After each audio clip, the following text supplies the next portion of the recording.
wabarakatuh. Kami dari Universitas Islam Negeri Syekh Ali Hasan Ahmad Ad-Dari Padang Sidimpuan dari Prodi Pendidikan Agama Islam, Fakultas Tarbiyah dan Ilmu Keguruan, PAI 1, kelompok 7 semester 3. Adapun tujuan video kami ini untuk memenuhi tugas mata kuliah usul fikih dengan dosen pengampu Bapak Anwar Habibi Siregar, MAHK. Dalam video ini kami akan membahas tentang Ta'arud al-adillah atau pembenturan antara dalil hukum Islam. Happy watching. Baiklah, di sini saya akan menjelaskan pengertian ta'arud al-adillah. Pembenturan dalil-dalil hukum adalah saling berlawanannya dua dalil hukum yang salah satu di antara dua dalil itu menafikan hukum yang ditunjukkan oleh dalil lainnya. Menurut bahasa, arud berarti taqabul dan tamannu' atau bertentangan atau sulitnya pertemuan. Secara etimologi, ta'arud berarti pertentangan dan adillah adalah jamak dari dalil yang berarti alasan. Secara terminologi, ada beberapa definisi yang dikemukakan oleh para ulama usul fikih tentang ta'arud al-adillah. Yang pertama yaitu Ali Hasabalah. Beliau berpendapat, at-ta'arudu an yaqtadiyat dalilanil mutasawiyani fi martabatis thubuti naqidha ma yaqdihi akhar. Ta'arud adalah dua dalil yang sama tingkatnya menunjukkan suatu hukum yang bertentangan dengan hukum yang dikandung dalil lain dalam kasus yang sama. Pendapat yang kedua oleh Hudari Bey, beliau berpendapat at-ta'arudu an yaqtadiya kullu min dalilaini adama ma yaqtadihil akhar. Artinya, ta'arud adalah dalil yang menunjukkan suatu hukum. Dari kedua definisi ini diketahui bahwa pertentangan antara dua dalil terjadi dalam bentuk lahirnya dari segi penilaian mujtahid yang mengamatinya. Misalnya, satu dalil yang secara lahir menunjukkan hukum wajib dan dalil yang lain dalam kasus yang sama menunjukkan hukum haram. Pendapat yang ketiga oleh Imam Al-Syaukani, mendefinisikannya dengan suatu dalil menentukan hukum tertentu terhadap satu persoalan, sedangkan dalil lain menentukan hukum yang berbeda dengan itu. Adapun yang keempat ialah oleh Kamal Ibnu Al-Humam dan Al-Taftajani. Keduanya ahli fikih Hanafi, mendefinisikannya dengan pertentangan dua dalil yang tidak mungkin dilakukan kompromi antara keduanya. Menurut Abdul Karim Zaidan, pada prinsipnya tidak mungkin terjadi pertentangan antar dalil-dalil syara'.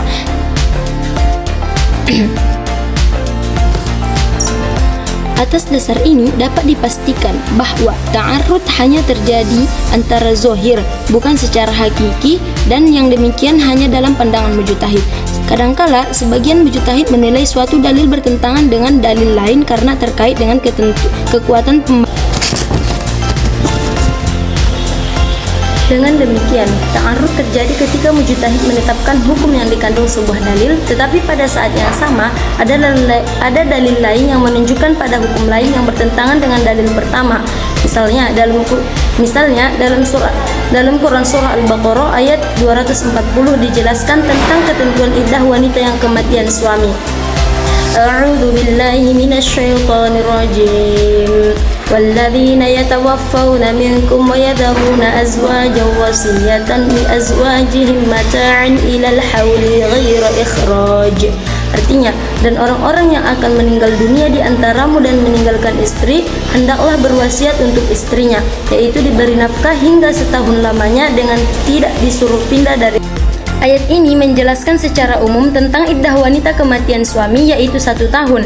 Ayat ini bertentangan secara zohir dengan firman Allah Subhanahu wa taala dalam Quran surah Al-Baqarah ayat 234. A'udzu billahi minasyaitonir rajim. Walladzina yatawaffawna minkum wa yadharuna azwajan yatarabbasna bi anfusihinna arba'atan ashhurin wa 'ashra. Artinya, orang-orang yang meninggal dunia di antaramu dengan meninggalkan istri-istri, hendaklah para istri itu menangguhkan dirinya beriddah 4 bulan 10 hari. Dalam ayat terakhir ini Allah menegaskan bahwa iddah perempuan yang kematian suaminya adalah 4 bulan 10 hari. Terjadi pertentangan antara hukum yang dikandung antara. Adapun contoh ta'arud dalam hadis, Rasulullah sallallahu alaihi wasallam bersabda, "La riban illa fin nasiyah." Tidak ada riba kecuali riba nasiah, riba atau riba yang muncul dari utang piutang. Hadis riwayat Bukhari dan Muslim. Hadis ini meniadakan bentuk riba selain riba nasiah, yaitu riba yang berawal dari pinjam meminjam uang. Dengan demikian, riba al-fadl atau riba yang muncul akibat suatu transaksi, baik jual beli atau transaksi lainnya, tidaklah haram. Akan tetapi ada hadis lain Rasulullah menyatakan bahwasanya la tabi'ul burra bil burri illa mathalan bimathalin. Artinya, jangan kamu jual gandum dengan gandum kecuali dalam jumlah yang sama.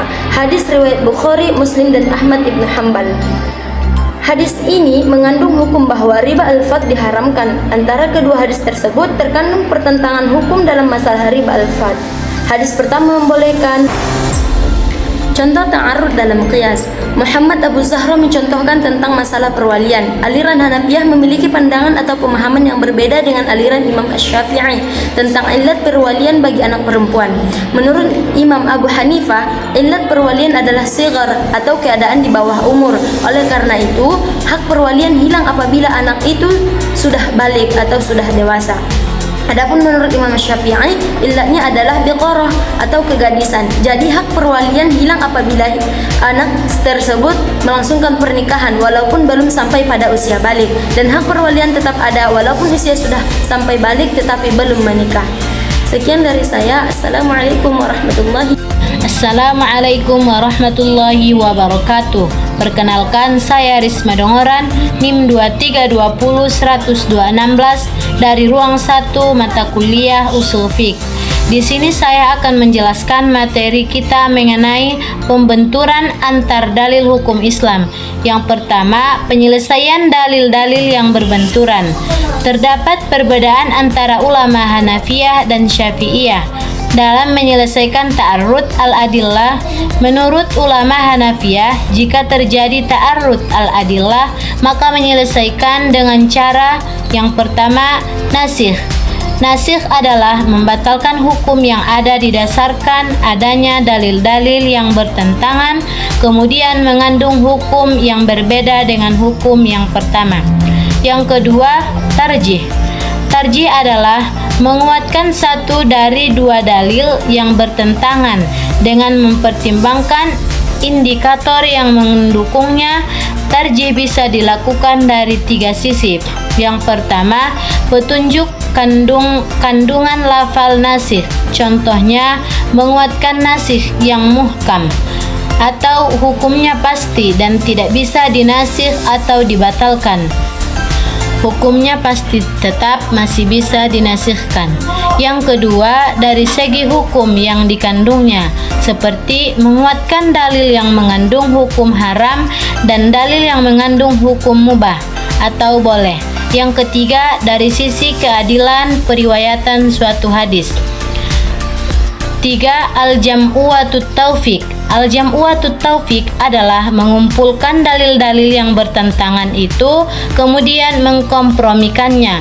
Cara ini ditepatkan jika cara kedua tarjih tidak mungkin untuk dilakukan.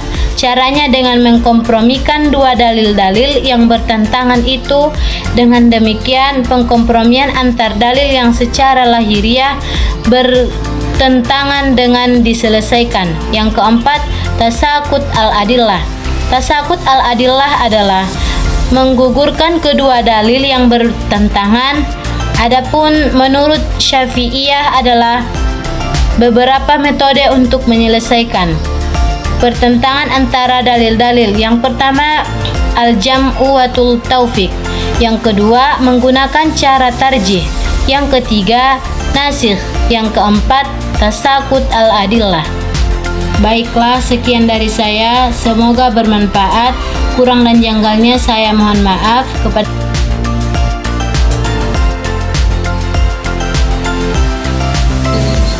Assalamualaikum warahmatullahi wabarakatuh.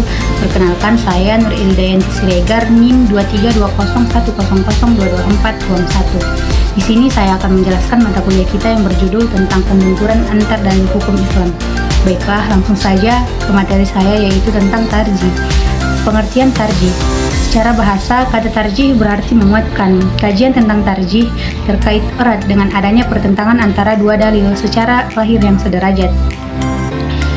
Secara istilah berarti usaha menguatkan salah satu dari dua dalil yang ta'arud atau bertentangan sampai diketahui dalil lain yang paling kuat sehingga dapat diamalkan dan digugurkan dalil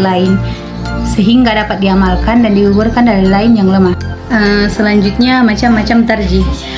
Ali Ibnu Saifuddin Al-Amidi dari ahli usul fikih kalangan Syafi'iyah membagi tarjih sebagai berikut. A. Dari segi sanad, yaitu dengan meneliti sanad rawi.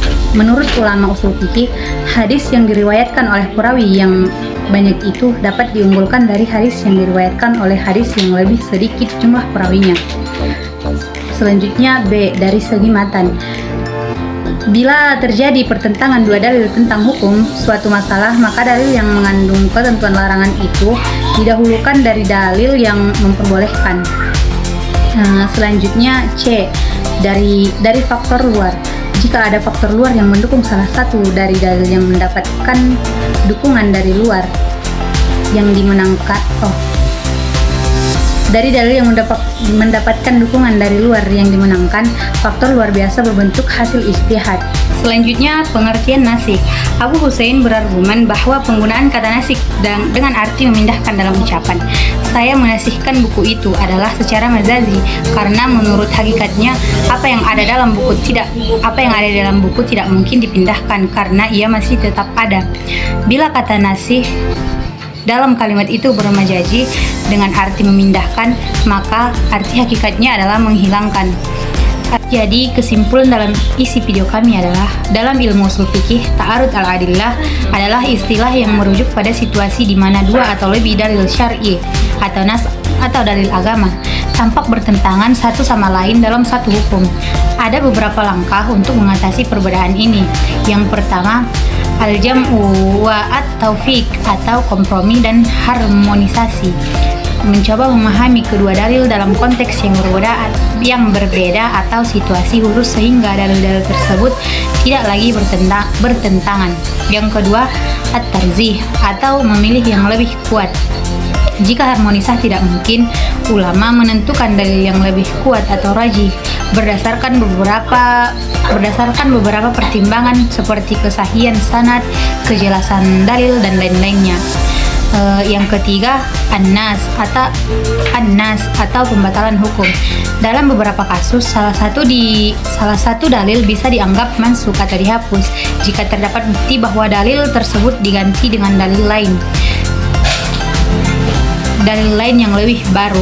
Sekian penjelasan dari saya, semoga yang disampaikan bermanfaat. Kurang dan janggalnya saya minta maaf, kepada Allah saya mohon ampun.